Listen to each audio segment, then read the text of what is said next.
What's going on, everybody? My name is Philip Jones. Welcome back to A Second Chance. And I'm Tifiro Cook, two-time kidney transplant recipient and founder of Kidney Care Coaches, where we coach stage 3 to stage 5 kidney disease patients. And we got 12 rounds of motivation gearing to come to you today from Marc Coronel, the kidney fighter, man. And I'm very, very excited to have him on today to end 2021 for A Second Chance. It's going to end 21 with a blast, but go into 2022 with a bigger blast, and we're going to make things happen for this next year coming up. So I appreciate everybody that's watching now, watching in the future. Marc, what's going on, my man? We appreciate you being here. Thank you guys, man. I really love, by the way, before I get into the story of everything, that intro, man, that was awesome. Like, I was just like vibing, right? It just got me pumped up, ready to go. Right. I appreciate you. I really appreciate you 100%, man. We try to not to waste too much time, man. So let's get into this. Go ahead and tell everybody your story, man. This is what we're here for. So the floor is yours, sir. I was diagnosed at 26. I was getting ready to turn pro, and this was a routine physical to turn pro as a professional boxer, but also a clean slate on my 26th birthday because I was covered by my father, who was in the military. And what happens when you're in the military and your father or your parent or essentially your parent, you're covered up to your 26th birthday. And on your 26th birthday, they said you're on your own. This is where you are now able to get your job, and your job can take care of you. But through the process, my whole teenage, adolescent life, I was covered by the military. The interesting part about this is that I really thought I was going to get a clean slate. 26, I'm good. This could be also my entering to turning pro as a professional athlete. I even went to the doctor and I said, "Doc, don't even waste your time. You see my guns, I'm good to go. Like, I'm healthy. Don't worry about it."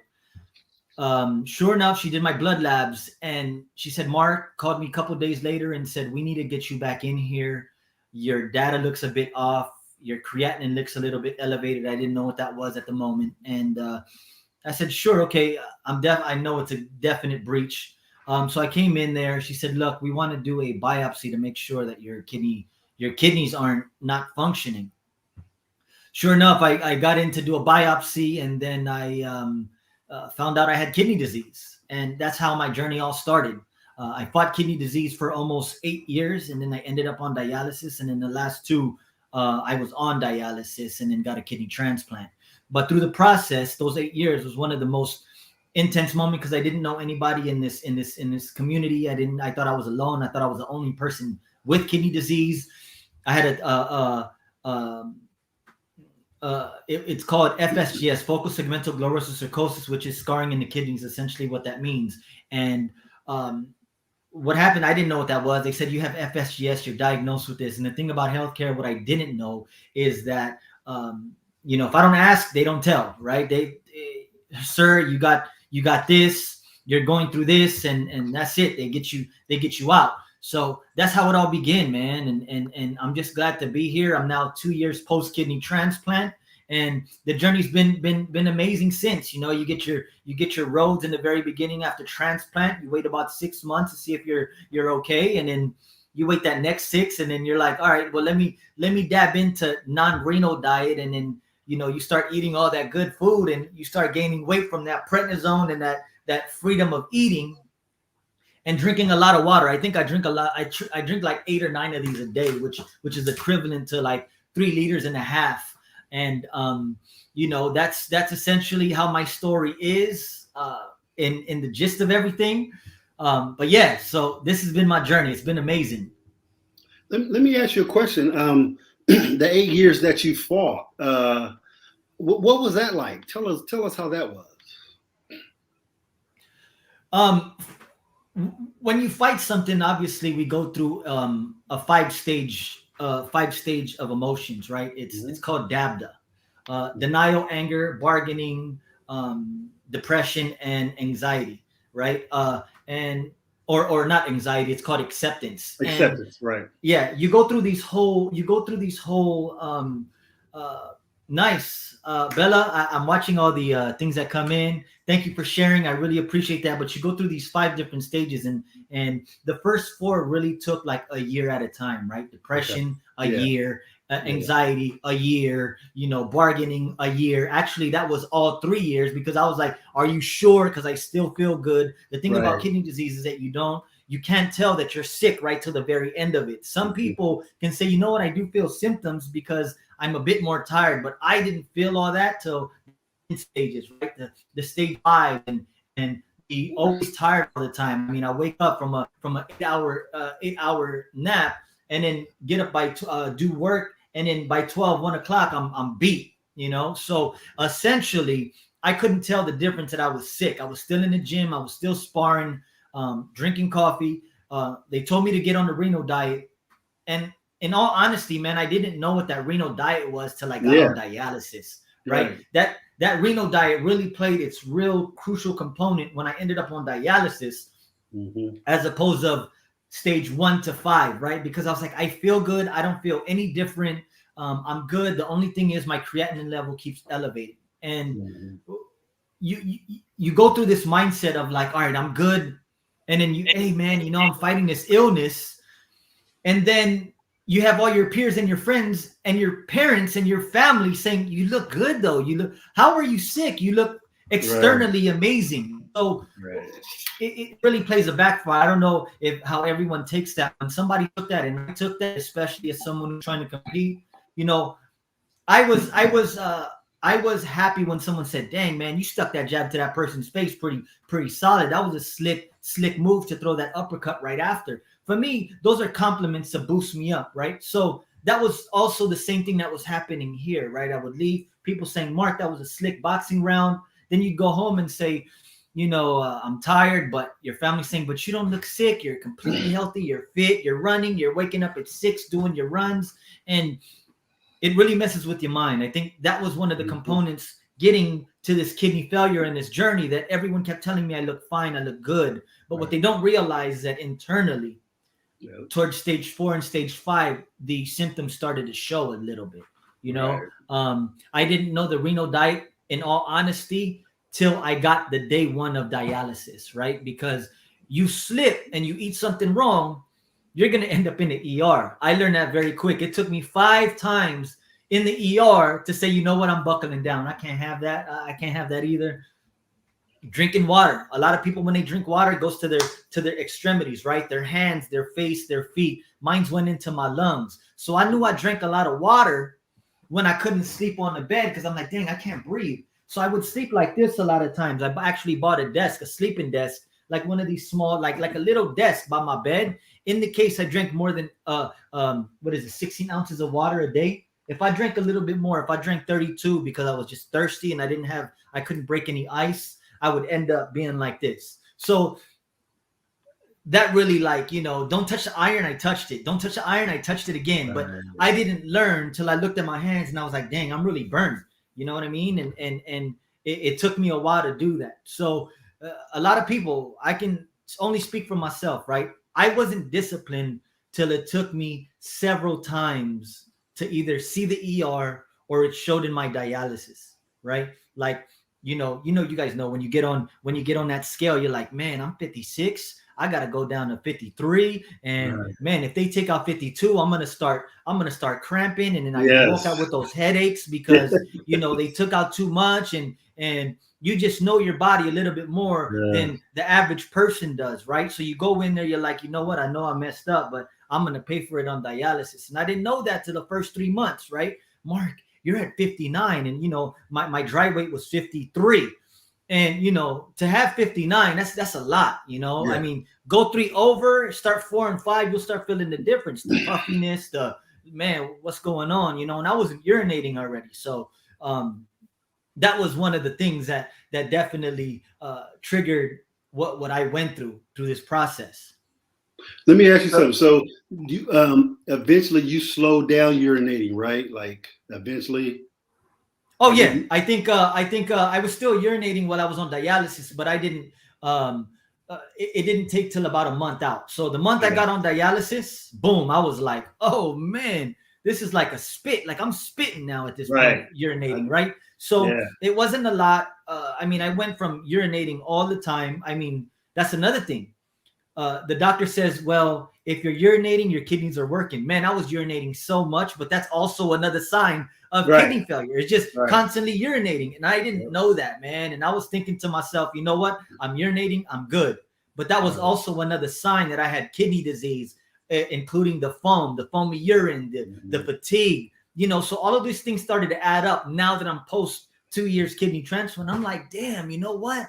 I did have the signs and symptoms of kidney disease. I just overlooked it because what I was Googling and what the doctor was saying was really not relevant to what my lifestyle was, right? So I would urinate. I'm like, I'm good. My kidneys aren't working, because they say when you urinate, that means your kidneys are working, that you stop urinating when your kidneys are completely shut down. So it was a catch-22 of me to understand what was really said.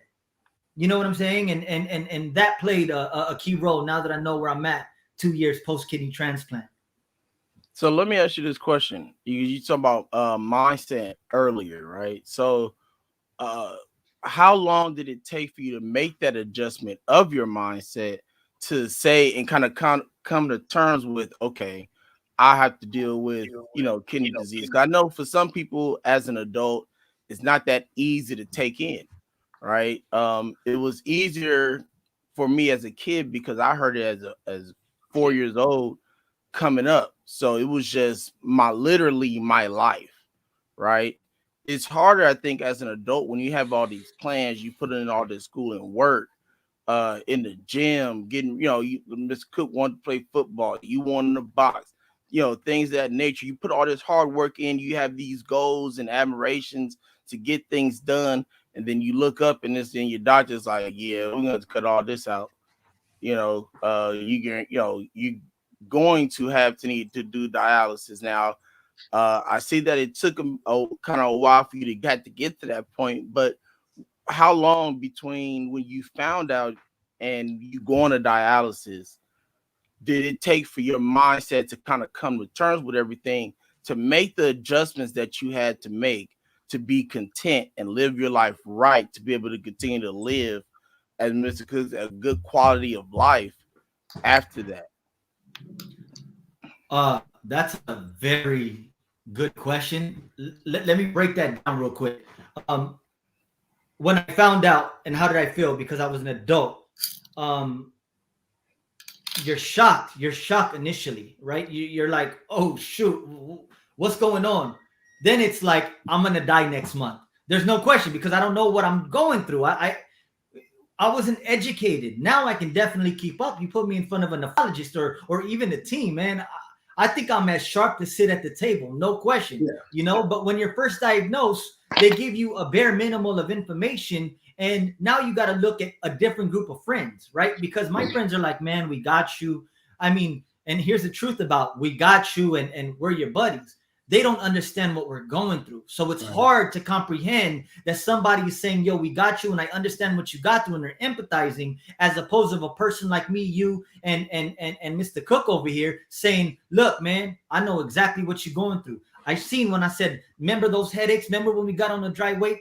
I know you guys have gone through that because I can see the reaction in your face. But when I told that to certain folks, they were like, dang, man, that sounds pretty crazy. You know, how are you dealing with that? And it's just like, man, I don't need you to say, oh, it's all good. I need to talk to people who know what I'm going through so that I know how to get off this situation right here and now. You know what I mean? Like, hey, what y'all do to get those headaches out? What do you guys do to limit your intake?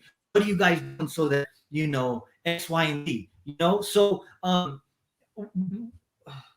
sorry, man, I'm trying to digest everything you said, and I'm going on one thing and then I'm going to another. But with that certain scenario, man, I had to really change my friends. And the thing about this whole process is that I had friends in stage 1, 2, and 3. I had friends 3, 4, and 5. I had friends dialysis, and I had different friends in transplant. That's the stages of kidney disease when it happens. Because what I did was I was like, you know what? I'm going to tell my story. 1, 2, 3. What y'all going through, man? I need to know, what are you doing to get out of this situation? 3 and 4, it's getting a little bit crazier. It's getting a little bit serious. 4 and 5, you're like, man, I'm getting on dialysis next week. You know, what are your thoughts about this? What's going on? And this was before, you know, this whole StreamYard and Zooms and all of that, right? So then when you get on dialysis, I made a whole new group of friends that, not that I left the peers that I was going through in the time being of those stages, but the people on dialysis offered me different advice than the person stage 3, 4, and 5 did. And I needed that. I needed you know, in life, you're going to go through stages in life where the people come in and out of your life. It's the same thing with dialysis and treatment and just going through this, because in all honesty, I've made the best, most amazing friends on dialysis, on social networks, and people just fighting this illness, where I thought, you know what? For me, this is quality over quantity of friendships. You know what I'm saying? Because this is where I struggle at the most. And these are the people who give me the best advice to get out of my situation. If I want to be around rich folks and I want to get to that level, I'm going to hang around those types of people. But at this moment in time, George Lopez told me this. He said, worry about you first right now. You know, I was in the fitness game, working boxing, training other people to feel good. But what happens to me? You know, what happens to taking care of everybody else? And then I'm still going into the doctor's visits like, look, man, keeping that on the low, you know, because that's another thing. My mom told me this. She said, just make sure when you start exposing your story, you're not telling it to make people feel sorry for you, because that's going to be something else. I said, Mom, I think there's something bigger than that, you know. And just to end the year, and I don't know if I said this in any of my transplant or any of the interviews prior, but the moment I started to tell my story and it got onto the news, I had 33 people come forward to try to donate a kidney to me. Wow, that's all right, man. That's awesome right there. That shows that you're a great dude in the first place. You know what I'm saying? Thank you, brother. Yeah. Thank you. I think in this full process, what I learned is people want to help, they just don't know how, right? I learned people in that process when I was on dialysis and really looking forward to like getting out of this situation. People were like, look, man, we'll create your GoFundMe and we'll give you some dough. Because they started to see that I started to really outreach. You know, they say, Mark, well, you got to advocate for yourself. All right, I'm doing it. I'm at every transplant from LA to New York. I'm going to Nevada. I'm going to Baltimore, Maryland, Arizona, back to New York, going down to Florida, and let's go right back to Texas. Because at the time, through you know, there's something called the UNOS. If anybody knows, they're built by different sectors, right? The Western, the Middle East, and then the East, right? Yep. So every different sector of the nation is a different time slot, right? And what I started to do is I started to see which ones started to make more transplant come out. New Orleans, Baltimore, Maryland, Arizona, they were becoming really successful because And I started to realize, I'm like, why are they doing so many transplants very frequently? And what I didn't realize after knowing this now is that a lot of people in these sectors were getting killed, and they told me, they tell you, this is what they say. When you go up for a kidney transplant, would you take this type of kidney? Would you take this type of kidney? Would you mind getting this one? This one has hepatitis C. This one has this. Are you willing to take that? So those are some risks that you're going to have to deal with when you go into a kidney transplant evaluation, because they won't tell you very upfront, but through the process of that 5 different visits that you go in there for cardio, for labs, for mental, for everything, that's going to be one of the questions that they give you in a pamphlet that says, are you willing to take this type of kidney if you don't get a live donor or a deceased donor that is 100%? Right? So you got to figure out when you go through this process, are you willing to go through it and deal with a certain consequence? Because I know somebody who got a hepatitis C kidney and his is never shown, right? They healed it the moment that kidney went in, they gave him medication and he's completely cleared from it. That's good to hear, man. That's awesome. Let me ask you this. Did they ever, like when you started hemo, did they ever give you the option of doing peritoneal dialysis? You know what? In all honesty, man, I got a catheter to my chest. Okay. And I left that in for a year and a half. Okay. I left that in for a year and a half. And that's when my process in social media to asking for a kidney happened. Okay. That's where it all happened. When one person came forward, they're like, let's not take that off, because if we do, when we put one in, it's still going to take 3 months. And if someone's already up for the list, you're not going to end up using this. We can just take this one out. Then we'd have to surgery this one out. You know what I'm saying? Right. So, I was just on the catheter for a year and a half. And then my donor was my sister's best friend. Check this out. And this is how that happened. Man. Okay. Yeah. So she gave me the kidney because she was a bone marrow donor at a hospital here. And they didn't call her and it was taking too long. And then my sister asked her, hey, if you know anybody who's willing to donate, this is my brother's story. She was like, I've been a bone marrow donor and they haven't called me yet. I'll donate my kidney. Boom, that was it. And it just went right to evaluation. Fast track after that, it was on. It was just like, boom, I'll do it. Let's go. She was denied at one hospital because she was a vegan. And then she just did iron infusions. We went to another hospital, UCLA. Those are my people. Those are the people that saved my life. They said, boom, you're good to go. Man, that's wonderful to hear a story like that, man. And here's another thing is that their evaluation is 3 per, so they'll evaluate 3 people for you, as opposed to my other hospital, they evaluated 1. That's why it took so long, right? So they evaluated 1 person a month, as opposed to UCLA evaluating 3 at a time. I think a lot of hospitals need to adopt that. Wouldn't you say, Phil? Yeah, I mean, I've known UCLA done that for a while. That's where I had my transplant in 2007 was at UCLA. Of course, at that time I was a pediatric, so I was in UCLA Mattel Children's Hospital. And it is something that definitely needs to be adopted, because it will definitely, as we see here, find somebody, a donor for you a lot more quicker than having to do 1 a month. Right. You don't know what that time, what you can do for a person in that time of evaluating 2 other people in those 30 days, as opposed to waiting and then, calling 1 person in 30 days, like, hey, you're next, and if you did that 3rd person, 4th person may be the person that's a match, but you would have found it 2-3 months earlier had you just went on ahead and just did it the way UCLA is doing. And I'm sure they're not the only hospital doing it. And the reason why I say all hospitals need to adopt that, because that time frame is critical for us. When you're waiting, that cardiac arrest, all types of things can happen in that time frame. So them doing 3 like that is really, really awesome, man. I like and here's another thing for people who don't know what it's like to go from sector to sector, right? On dialysis, you have to submit blood labs, right? They send these to you. Man, I kept everything for props. So you get some of these and you put your blood in it. But what I wanted to tell you guys prior, right, is when I was diagnosed with kidney disease, right? this is how vulnerable I was. I was like, oh my God, give me something that can heal me. And what I didn't realize that they over exaggerated the medication. What I mean by that is that this is what 6 months look like. And I kept my medication. This is what the first 6 months of having kidney disease looks like, right? And we have to see, there you go. So we know, you know what I'm saying? This is our trophies of what we go through on a day-to-day basis, right?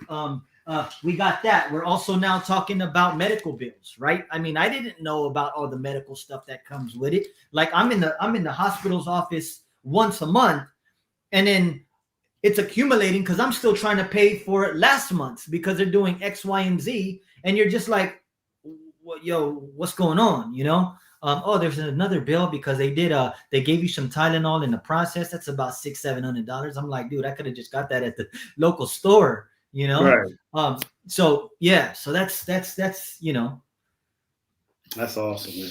Daggone. That's good to know. Go ahead, Phil. We actually gonna take a quick break real quick. We're gonna go to a commercial and we'll be right back. All right.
Welcome back to A Second Chance.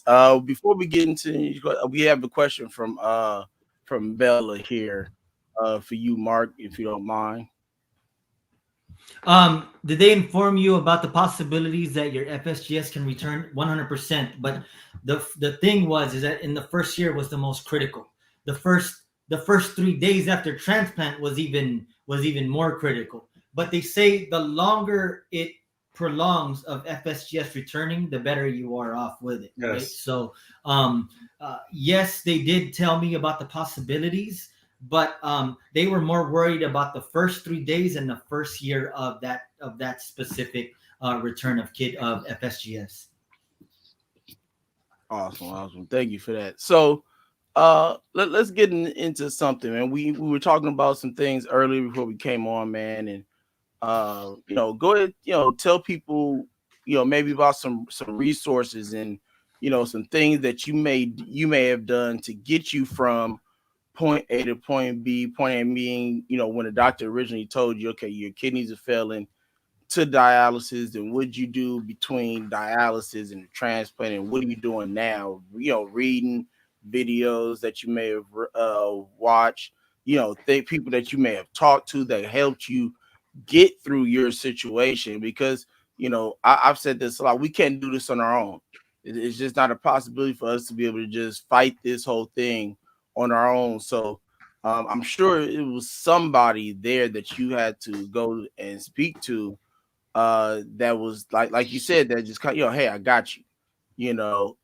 Those certain people that you went through stage 1 through 3 or 3 through 5 or dialysis, post transplant, those people, like you said, I remember you mentioned earlier some books that you read and things of that nature. Why don't you go ahead and get into that a little bit with the resources?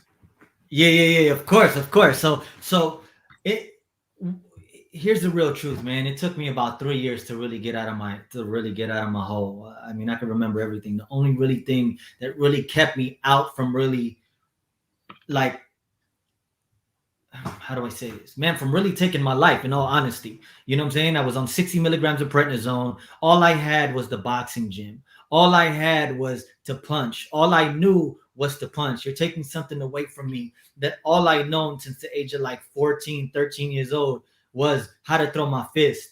You're telling me I ended my career. Don't tell me I have to end a workout. And that's one thing that they didn't do. So that kept me sane, right? I thought I was going to die. So I'm like, look, if it ends all this misery and hell within me, then why not just do it? You know what I'm saying? But if it wasn't for boxing was my counselor, my lover, my wife, my best friend, my homeboy, my homegirl, my mom, my dad.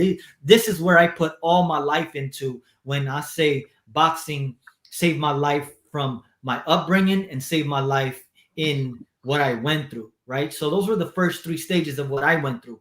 And my advice to anybody who's diagnosed, that was my love, do what you love and continue to keep doing it. You got to do something that keeps your mind off of your regular problems so that you can keep going forward, right? Because if you keep harping, they say depression is suppression and expression is success, right? Yes. My way of expression, I wasn't really good at talking. I became way better of a talker after reading all the damn books. Look, so I was showing you guys earlier today how many books I read on dialysis, right? I wasn't really good at doing that. Right. This is my talking, and then we can do something else after that. Right. And that's how I was taught because of my trainers. My trainers were like, yo, keep your head up, whatever you need to do here. I was like, as long as I could just be in here, because, some people say, well, if you take my kids, it's like taking my breath away. If you take something to me that means so dear to me, I'm going to have to start all over again. But they didn't take that, what meant most to me. And I asked the doctors, look, man, this is what I need. I need these gloves. This is all I need. If I don't fight, as long as I can just continue to hit the bag and do what I feel is me. And again, it goes back to, you can be a painter, dude. You can write books. It could be whatever, but whatever gets your mind off of that mentality of like, man, I ain't that person because of this thing, because it's holding me back. That's what you need to work on the most in the beginning. From the beginning, right? And this is just through my process, right? Is that some people are going to harp on it and hold on to that grudge of why me? But the moment you accept that factor, your life completely changes, right? Because now when I talk to people, look, I haven't urinated in 2 years. If that was the old Mark, it would have been like, dang, man, I don't know if I can share that. That's a bit intimate. Right. But now I'm like, look, I could do it, but if you feel sorry for me, let's go do a 5K, bro, and let's see who can outrun who. Because I'm going to show you that a kidney transplant person can keep up with a person like you. you know, and it's no disrespect. It's because a lot of the times while I was going through these battles, there were looks that I got all the time that really emotionally scarred me and bothered me, that I don't get any looks anymore, right? And for anybody going through this, you know those looks, right? That look of like, man, I feel sorry for you, man, I don't know what to say, and it's just like it's just like a downer feeling. Like, I know I'm going through it. Every day you're asking me how my health is, and I know, but I wanted to just tell people, man, can we just talk about not what it's like to fight for your health? Because I do this 24 hours a day. You know, I don't want to be reminded of what my real struggles are, because I just went into the gym and emotionally just let that go. And now I'm coming to my family, giving everybody a hug, and they're like, how's your health? Remember that? Do you guys remember that? Do you guys know that? I still do with you used to right. I would go to a family party and I'm happy to see everybody, and that's the first thing people say is, oh, how's your health? How do you feel? You look, and you try to get away from it, but they all mean well, and that's the only thing that kept me going. That they meant well, and they were, being as supportive as possible. Right. In a situation like that, they don't even know what to say. So they say the most polite thing, and it's more of a caring thing. But I understand you totally. And I took it that way as well. I did take it as, man, they're really, I don't even get a phone call, but yet alone this is amazing. You know what I'm saying? But the root of it is like, man, we're going through this every day, every minute, every hour of the day. Right. Every time I go into the bathroom, I'm like, man, that foamy urine. I'm scared now. Every time I go to the bathroom, if I see any form of foam in my urine, I'm like, oh, dude, am I leaking protein? Am I doing this? Am I doing that? And did I take my meds? Am I sure? Am I, and I go through this process of making sure that, as the wellness component of myself, I make sure that I take care of myself, my temple, my being, and I didn't do that before, because boxing is a very brutal sport to the body, and you got to protect that with all your being, and I make sure that I practice what I preach, and whatever I tell somebody, I got to make sure that I'll be able to do that as well. So back to your question, Phil. When I got on dialysis, I really want to share with you guys a couple of the books that I read, because it really got my mind on some like a what is this called, like a samurai, like a ninja, or some form of person that like, I was trained by Mr. Miyagi, right? Like, pick your battles. Like, you gotta make sure you don't just outlash to the dialysis nurse because she's the one taking care of you, or you don't want to talk down on the doctor because he's gonna just leave you alone, and then you're stuck for another week without seeing him, you control your emotions. You gotta and I didn't know how to do that first couple of times on dialysis. What are y'all doing? I felt like I entitled while everybody else was in there, right? And this is not because I was like, oh, no, it wasn't that. It was just that I was in a state of panic and I needed help, and it's not because I wanted to feel entitled. No, I needed help to understand what I was going through, but I needed to be patient with that. I read a book called The Sacred Path of a Warrior. It's a small book. I mean, it's the size of my hand. Good book. I wanted to understand what it's like to get a deceased donor. So I got this book called The Gift of Life. It's an amazing book. The reality behind donor organ retrieval. An amazing book of what a transplant nurse does on the back end, and she tells in detail what she went through. When people have a donor on their sticker, do they feel that they don't want to let them survive because it says donor on their ID? And she goes into details like that, right? Things like that. I also read a book called Man Up, right? Because I was always on some depressed stuff, and it's how to cut the bullshit and kick ass in business and in life. It's a really, really, really, really good book to read it, because I needed to man up a lot. For me, manning up is like, what, I got this. I was always blaming myself. I was going hard on myself. The Untethering Soul, another great book to find within. Start with Why. Start with Why. The Autobiography of Yogananda, really good book as well. Grit.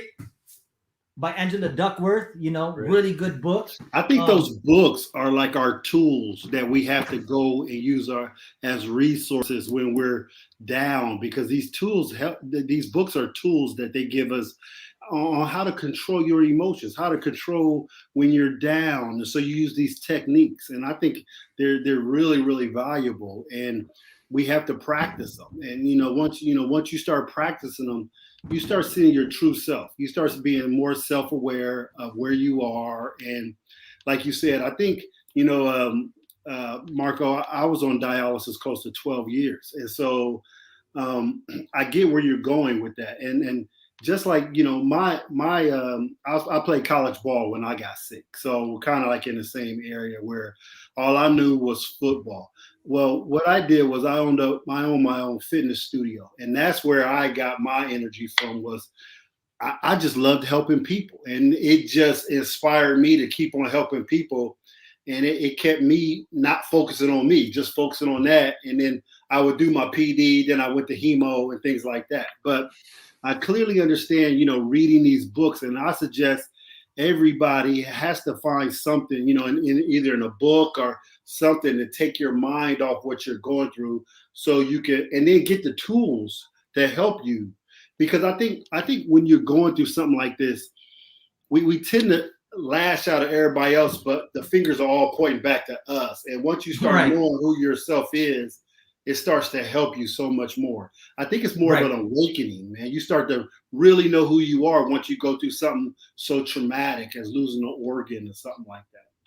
I think even as and I was an athlete. I can pick up anything and perform. Right. I was very in tune with my body. And in all honesty, I wasn't in tune with my mental. I needed to make sure that instead of creating a core six-pack, I needed a mental six-pack. Right. And that is something that you have to work on every day. You have to do mental six-packs every day. And that's something that I even learned now. Right. You don't know what time is until you're sitting on a chair for 3.5, 4 hours a day, just chilling. Hello. You know what I'm saying? So when you are actually reading a book, it takes you out of your zone of hearing that beep, beep, beep. Yes. Oh, I'm moving. Oh, but you know what? When I started to read and really to understand these breathing techniques, these, the count to 10, the 10 to 1, 1 to 10, like all these really, really play a factor in the mental state, right? And if we do not soil, put sun, put water, our mind and that flower won't grow. That's true. And every day is a new consistent growth in our mentality. There's a thing that says, if we gave you $84,700 a day and you got 1 day to spend it, how would you spend it? That's how many seconds there are in a day. And it was a real question. They said, what would you do with it? Well, the first thing I would do is get something healthy, and then why don't you go and do that? If you couldn't, but every day is a reset button to your progress and growth, right? That's why I was listening to Fat Joe. He said yesterday's price isn't today's price, because we constantly elevate ourselves to grow to that next mental state of, what? Now I felt down my whole life going through this process in 8 to 10 years, right? I was insecure, I was depressed, I was angry. Man, I got up out of that transplant. I'm just a total different being. I can run a crowd. I'm happy to be around people. You know what I mean? I know we're masked up and everyone has to be that social distance. But for the first 3 months that I had to be around people where my mask was off and everyone's else was, it was a great feeling, because they said, Mark, you know what? You're different. You look different. They said, you're the way you look now wasn't what you look like when you were there. Now imagine being on dialysis. This is December 9th. You get your transplant December 10th, and then you get your after picture two weeks later on Christmas Day. Imagine that's what 2 weeks look like with a kidney transplant. Yeah, that's amazing. So of course your new perspective in life. You just beat something that you were scared of. You're scared of dying. And for me, those 13 months that happened, man, was my 12 rounds of boxing for a championship belt. Right? That's the only way I can see it. I went in, and going under the knife was that championship round. It could have knocked me out, or I could have came out there a champion. I came out there a champion. You know what I'm saying? And I got to hold that integrity to myself, that as a champion, we have to act a certain way. Our ways of being prior are not what they're supposed to be like now, because now we know what taking life for granted really means. Make sense? I totally agree. 100%. So you're Mark, why do you say sorry a lot? Because you know what? I felt like I messed up. It might not mean nothing to you, but for me, my bad, man. I'm sorry I did that. It might have been something like I dropped something on the floor. Excuse me, I'm sorry. It's just your mannerism changes. What does a professional act like? What is you playing ball? You making it to the big leagues, winning 3 championship rings. You have to act different because people hold you to a different standard. That's it. People look at you, me, and everybody else fighting through this and say, man, you know what? I admire what that person go through, because he's waking up every morning, going to dialysis, going through his journey, either doesn't complain or just has to handle his business. To a person who is completely healthy, that is inspiring, because they don't know what that's like. But for us, we're like, you got this. You got this. I know exactly where you're at. We got this together. And you had this community behind you. And that was another thing that was really in my head was, if I stop now, I would disappoint everyone that brought me to this point here. You got it. You got it. Imagine telling all the people in my community that I say, you know what, I give up. That's a slap to their face. And that's how I took it, because I'm investing my time, my effort, my emotional support to you, that if I give up now, I have disrespected everyone that built me up. Well, let me ask you this. Like, your motivation and your inspiration is like totally awesome, man. Thank you. Yeah. How I know you said boxing and all those things motivated you, but was there like one certain thing that just kept you driving, like to get well?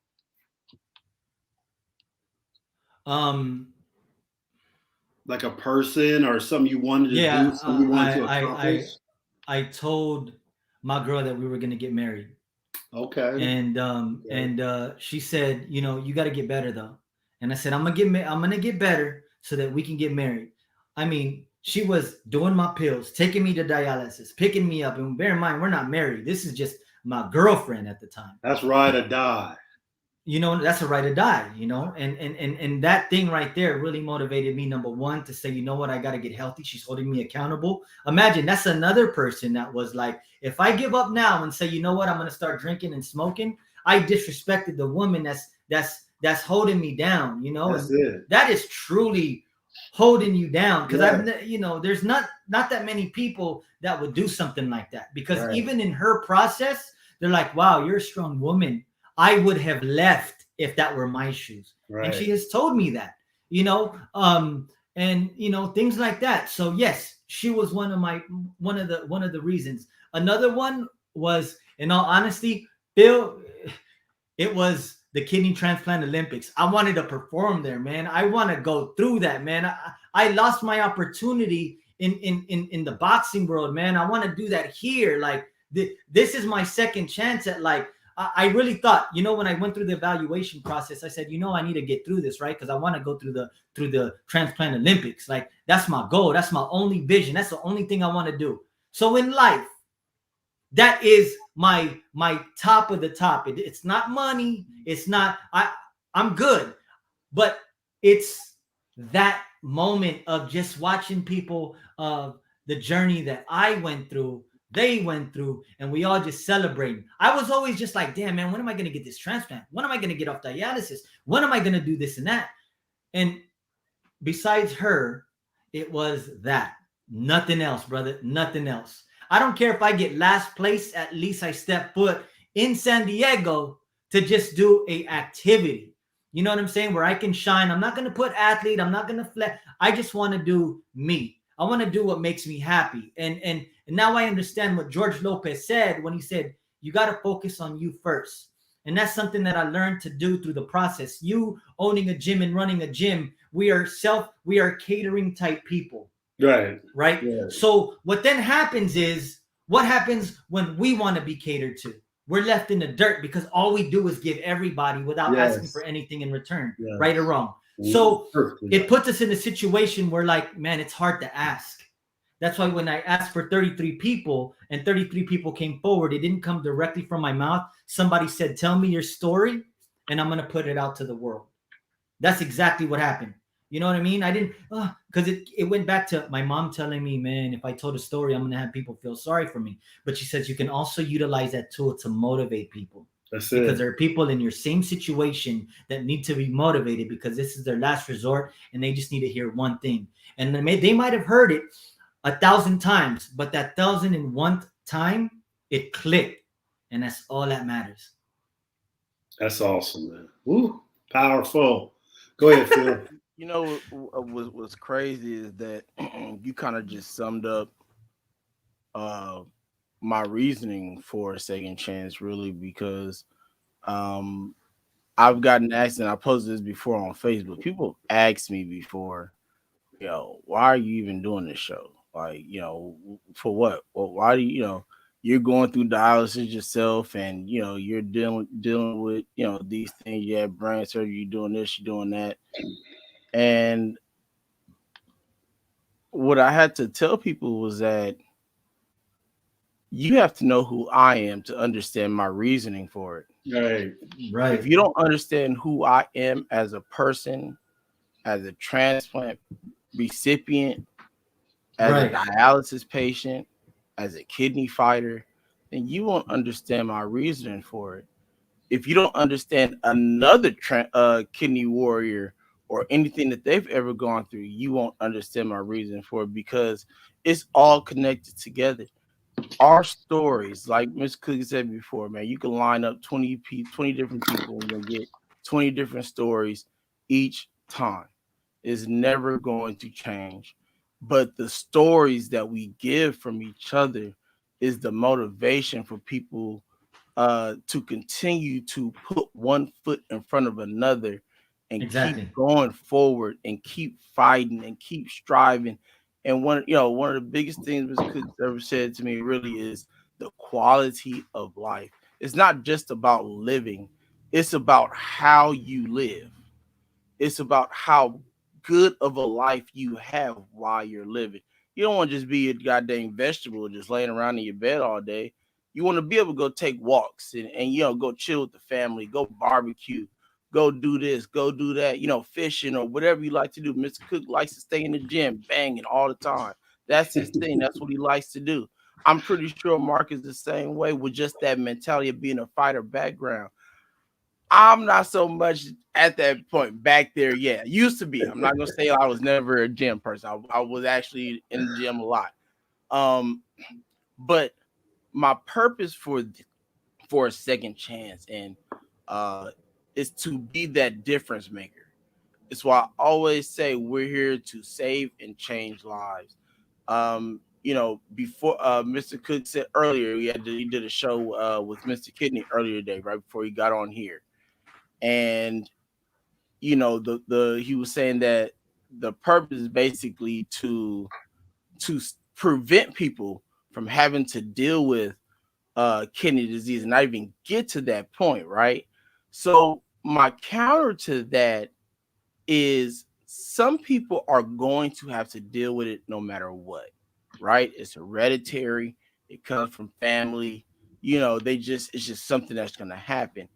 Our job as people who have already been through it are to help these people that are going to have to deal with it, prepare them and put them in a position to be able to take these things on when it comes their way, right? We don't want them to be sitting there lost, not knowing what questions to ask, what to look for. We want them to say, okay, I see his foam, starting to show up in my urine. I got protein. Needs to go get, start seeing if maybe it's starting to make that transition into renal failure that we knew was coming.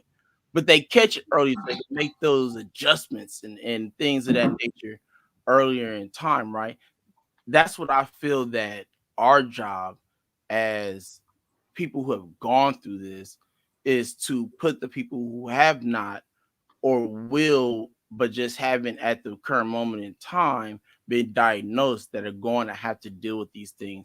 We have to educate these people and put them in a position to say, I'm ready for when stage 1 happens, stage 2 happens, stage 3 happen, 4 or 5, or I'm read 10 dialysis commandments by Tifiro Cook to get me ready for dialysis.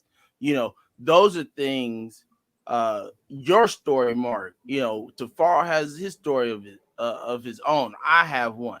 Edward Drake has one. Jonathan Traylor has one. Jeremiah has one. Bella Langston has one. It's a group of us, a list of people who have stories that can help people be in better positions to understand and thrive, even with kidney disease or any type of organ failure. And it's up to us to be able to put these people in those positions to be ready to make the best out of what comes their way. The amazing thing about talking to my peers, the amazing thing about talking to my peers is the thoroughness of how deep we think. And it's so crazy because every time I talk to somebody, I'm like, damn, that's deep. He has also go through the depths of the valley, because I can tell it's not just, you hear some people talking, you're like, oh, wow. But when you hear, Phil talk, you're just like, wow, that is very detailed and very well said. It hits different, exactly. And just like you just said that, Eddie and I from the Why Not Foundation, Youth Needing Organ and Tissue Transplants, we used to travel to a whole bunch of transplant camps and things like that throughout the years. And we would meet these little pediatric kids that had liver, heart, lung, kidney transplant, all types of transplants. And we would sit there and talk to them. And I'm talking about 8, 9-year-olds.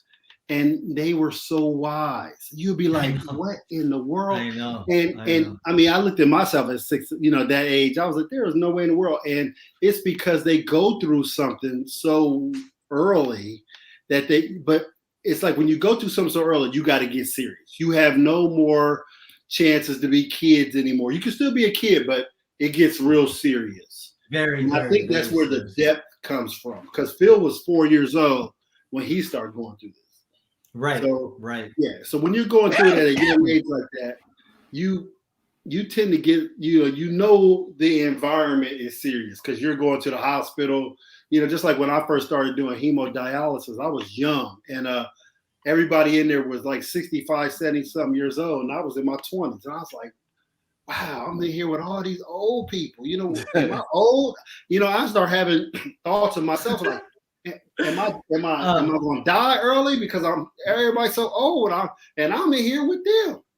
Yeah, it's so crazy because it's so crazy you say that, because every time I talk to somebody that isn't in this world, they ask me, well, were you the youngest person in the dialysis clinic? And I say, yeah. Because, when we go in there in our 20s, I was 20s as well. We really are one of the very young, we're young, we're really young, and it gets very serious, Phil, you were on it at you said 4 years old, you were on dialysis? I went on dialysis actually at 16. I was diagnosed with kidney disease, 30% kidney function at 4 years old. Oh, wow. So, so that's the pediatric unit, right? And then, we get our unit, but you learn a lot. But then the thing is that you end up being quiet because everyone else is quiet around you. The conversations are a bit different. Like, hey, are you getting ready for transplant? And you see them just, when you see the fire department, you're like, oh man. Yes. Oof. You know what I'm saying? I'm like, what's going on right now is, the first time in my life, I didn't know, because the first day I walked in, there was a fire department. I'm like, well, the fire department is supposed to go to a place outside of medical care. But if a firefighter comes into a dialysis unit, it gets even 10 times more serious, because even though the hospital is across the street, we need to get him there as soon as possible, because heart might drop too low or something like that, right? So, there's stages to this, man. And And you have to really, and this is my word of advice to that, is that there are stages to this. And every stage you have to adapt very quickly, because it doesn't come to you like in birds and like the sun going up. It's just like, boom, you're like, whoa. It's right in your face, like you said, and you got to get on it quick, because I never forget, like you said, one of the first days I was at Hemo, a lady crashed, and I was like, what in the world's going on? And so when you see these things, like you might have a homeboy that didn't make it the next day, things like that, getting amputated. Right. It gets real Go serious. blind. Right. Real serious, real fast. And you, like you just said, you have to adapt, and you have to know what's going on. And, we'll also talk about the emotional side when you see somebody in dialysis, crash or had to go to the hospital stuff. The first thing you start thinking about is kind of like your own demise. Like, man, I hope nothing's going on with me, Right. I mean, it brings me back to those days, right? But we become way more observant on dialysis. We do. That's one of the key things that I learned really, really well, is that I was already smart from my situations growing up, but it sharpened it even 10 times more being on that chair by just looking and observing, because you're not talking, but there's so much going on that you're just like, oh, okay, I see what's going on. And you're just like catching up. Oh, that's a family member coming in. Oh, wow, father, brother, son are all on dialysis, and you're just looking around, and you just become very, very observant and very, very like sharp when it came to, when you come from something like that, you go into the real world and you're like, wow, this is a bit, it's all like butterfly and rainbows. You can feel the energy from the outside to in when that door opens, and you got to get onto that to do your weight. You can feel when you walk in there that transition of energy, man. I'm very big on energy, man. And you walk in, you're like, no matter how many times you go to dialysis, the moment that door opens and you check in, that door opens, and then you go right into weigh-ins, you're like, that energy comes in, and you're just like, whoa, things are serious. Almost like you're in the matrix of another matrix all of a sudden, and like, okay, things have gotten serious real now. Okay, I gotta. But this is a side note, because and I know I'm just taking this off of what we've been talking about, but let me ask you something, man. And I've always been intrigued with boxers. I never boxed before, but I'm a fan to the fullest. How's the adrenaline and stuff when you're about to get in the ring and the focus and everything? Like, how do you feel about? Like, tell me, walk me. Okay, so I didn't go to the pro world, right? But I did rank in the amateurs. Right. That's still big. Yeah. The butterflies are going. And you get tunnel vision. No matter how many people are around you, you get right to this guy. And the mentality is, this man wants to take the food off of your plate. You got to defend that. That's what my coach said. You have to defend your plate. If you don't defend your plate, you're going to starve tonight. This man is thinking the same way. Now, the mentality is, did you train? Did you run? Did you do your laps? Did you X, Y, and Z? It's like filling out an application to go, did you do this? Did you do that? Yes. And even then, when you made it to the very last point and you felt like you've done everything right, you're still disappointed by a no. So in life, it's not guaranteed, but the focus is there so much that what I did was alternate my focus of waking up at 6:30 in the morning every day to waking up 6:30 in the morning just to go to dialysis. Right. So you have to bring that sharpness of like, you know what? I practice that jab every day. I'm not scared of a man who can punch 1,000 times. I'm scared of a man who's practiced 1,000 times. Right. That one jab.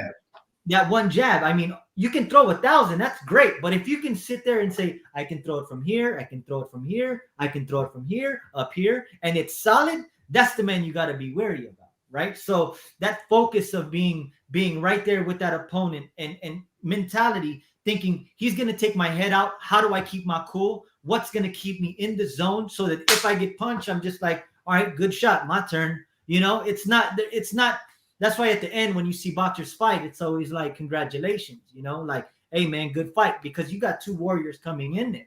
Right. And they're each trying to take their head out for the sport, not because they hate each other. Right. But for the sport of like, you know what? I'm slicker with my hands. It's like, when you're young, you open up your hand and there's a game called hands, and you see who can get to the face first, right?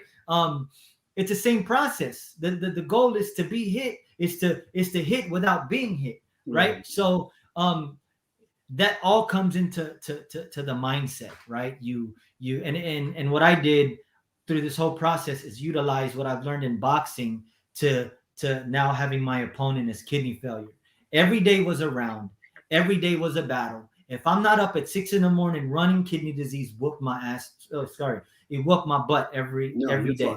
Mm-hmm. You know what I'm saying? So if I don't wake up and I don't do those runs, I'm getting beat up. If I'm not in the gym punching that bag, I'm gonna get knocked down. It only led to that very moment of that day, December 10, 2019. That was my championship round. I went through all these different fights in kidney failure, right, where I'm sharp. And everyone here who fights any disease is a fighter because you don't give up. That's one thing you do. You fall, you get back up, and you're ready to go. You're ready to fight again. Doesn't mean physically, but you're mentally there. You're mentally prepared. It's the mindset of, all right, from the moment I check in to the moment I'm going into surgery, what is that mindset when they're putting that gurney all the way in to that very moment? Same exact thing.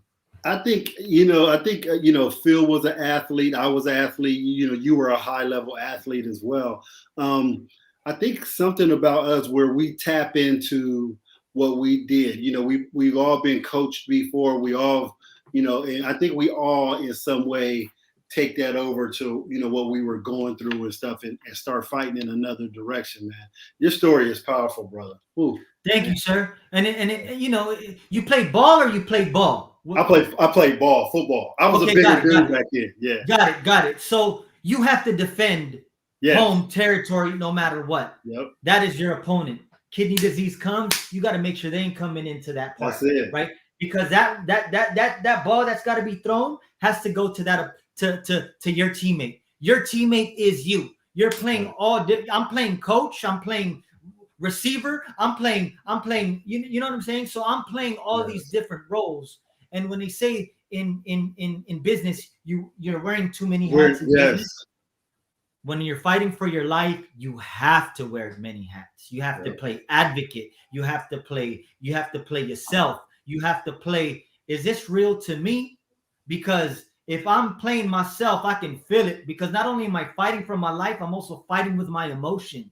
You know what I mean? So you had to play 100% when it came to this illness called kidney disease. And every athlete, and I don't care if you're just getting diagnosed, you're going to be an athlete and understand the power of discipline when you go through kidney failure. Because at 9 and 9, I have to take my immunosuppressant medications. Through the process of doing that, I got to do my runs because I'm not working out. I have to drink my water throughout that day. Every 2 hours, I got to make sure that that has not limited of salt intake, making sure my protein's just right. Those are all discipline factors that you learn as an athlete, that you become an athlete when you become a fighter.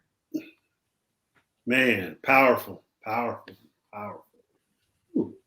That's what Phil was talking about when he came with that verbiage, man. I was like, man, that man definitely. You can definitely know when somebody. Yeah, you can definitely know when somebody has gone into the mental depths of themselves. Right. Because it's not shallow. You can see that a person's like, hey, I'm on the edge. I'm gonna jump. Check this out. Boom, and you're like, wow, he made it out. That's amazing. And it gives that sense of gratitude of wow, man, thank you for sharing, dude. I really appreciate that. For sure. Thank you for sharing. Before we end, man, because it is something I want to touch on, and it's something that I bring up a lot because it's where we live, man. You brought up knowing where you started from, your upbringing, where you lived, and things of that nature, right? Real quick, so I don't want to hold you or Miss Cook up too long. Where exactly did you grow up as a kid? How was that time that got you ready for an adult, or at least, if nothing else, the mentality that you have as a boxer? So the question is, where did I grow up first? Yeah. So I grew up in it ranged from Hollywood, East Hollywood, K-Town,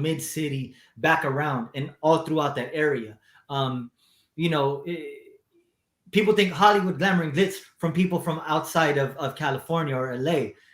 That's the quickest place to get robbed at. You know, you go east of Hollywood, you got gangbanging to start, and it just slowly progressed to get worse and worse and worse, right? So you have to know certain things to wear, certain things, and how to conduct yourself, right? Certain verbiage. You know, certain verbiage. You can't say X, Y, and Z. You can't wear certain colors. And LA is a very, very unique place because this is where the origination of, you know, a certain culture has really grown, right? You got the red, the blue, the black, the white. It's just different colors, different flags, different things through different blocks. And you learn this through being observant of what's really going on, you know. Yes. And you know, I think that's what really got me into the area. I've never actually shared this, been transferred from school to school. I was nominated least likely to succeed in high school. And apparently that wasn't the case because all of these mean something, you know what I'm saying, that I definitely put the time in for. And you know, you learn the code and the understanding of how to talk to this specific group, right? That even that played a big role in mine because instead of they, you know, in LA, they say, where are you from? And that shows a demographic, and that also shows if we got problems. Right. I did the same thing when it came to doctors, and I said, well, what is your background? You know, we can change things on the way we ask certain questions from our demographic of groups that we come from. You know, we call that gangbanging on the street. I call it the same thing when I'm interviewing and talking to people in the hospital, because I need to get to a certain situation where it requires me to ask questions so I'm aware of what's going on and what my surroundings are. You see what I'm saying? So it's the way you know, like Dr. What's his name? Dr. from Marvel. He just does this. Dr. Strange. You know, Dr. Strange, yeah. So how do you do that, especially with areas where we grew up, where we have to be alert, number one, to a certain area we're going to, and you know, and then you become a boxer and then you're getting tested. You know, there's certain factors you got to understand, but when it comes to back to fighting for your life, it's the same principles I use. I got to stay in the clear, but when I need to ask questions and I'm asked, I better stand 10 toes because I got to make sure I'm solid with myself and that people understand with what I'm going through and they can understand and comprehend, you know what, there's no threat here. Let's keep it moving. Does that make sense? Yeah. Yes, sir. Yeah, I everywhere you named, I know where it is. I currently live in Inglewood, so okay, yeah. They just built that new SoFi, that stadium. Yeah, I live 10 minutes away from SoFi, but nice. So, you know, I understand it, man. It's, you know, growing up in those types of neighborhoods, like you said, you got to pay attention to what you're wearing, what you're saying, who you with. You know, you try to make sure that, you know, because, you know, if you're that type of person that's not really in that life, that if nothing else, that you have some friends that are in that life to kind of keep you to a degree safe, right? Because some dudes, especially on, you know, rival hoods or something like that, they don't care if you are or not from that area. You're guilty by association. Exactly. Right. So you want to make sure you have those right people, you know, around you, and you know how to say certain things or talk to, you know, somebody walking up for you, like, hey man, where you from? You know, hey man, I'm Bang. You know, keep on. You ain't trying to stare at nobody and nothing like that, because then that makes it seem like you trying to, you know, hey, 3 seconds is too long. 3 seconds is too long. You don't need to just, you know, enough to say I'm a man and I'm getting on away from you out there. I pose no threat. I'm out. You know, right? Yeah, right. Exactly. So you learn that culturally, being from LA. I think everyone knows someone who has been in that life, whether your uncle, your cousin, your best friend, you have affiliated in your life, not necessarily that you've done it, but you have definitely crossed paths, because LA is a very small place. You know, we're a transplant state where everyone comes from everywhere, and you can tell very quickly if they've been adapted, if they've been through the LA Unified School District, things of that nature, right? So I use that, man, all of that. And it goes back to this illness, right? Because this is what really got me to being successful at telling my story, at sharing, because of the LA culture, man, about reading books that they said that weren't accessible to me in the LA Unified School District, right? These are books that intellects read to get their mind right. And in these settings, we're not programmed to think that way. We think cereal is a great breakfast. Like, oh my God, I'm eating healthy. You know, it's not.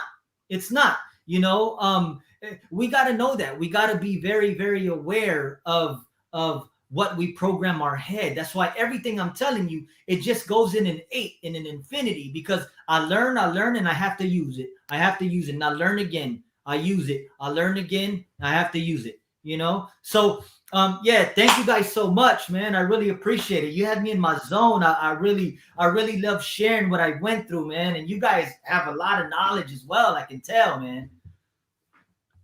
Hey, man, we appreciate. Go ahead. I'm sorry. Go ahead, Phil. My bad. Oh, you good? Go ahead, Mr. Cook. I was just gonna say, man, your story is powerful, man, and we appreciate having you. Thank you so much, man. Yes, sir. Thank you. Yes, sir. Thanks, Phil. You know, by the way, Phil reached out to me, for anybody who is watching this, on the SoCal transplant team. So me and Phil, I'm gonna put this out there now, so it's out in the universe. We gonna perform, right? We're gonna perform together side by side with this, right? I'm going to San Diego. I will. I'm a 2-time veteran of the Olympics, man. So I'll be there in San Diego. So SoCal? All right. Are you SoCal as well? No, I'm not. I'm from Ohio, but I'm in Florida right now. So. Oh, you're in Florida. Okay, I'm going to Florida in April. I'm in Orlando. Maybe we can connect. I'm an hour away from there, man. For sure. We're gonna connect up. Yeah. Of course. So I'll see you guys at the Transplant Games of America 2022 in San Diego. For anybody listening to this, tune in. You got 3 of the best.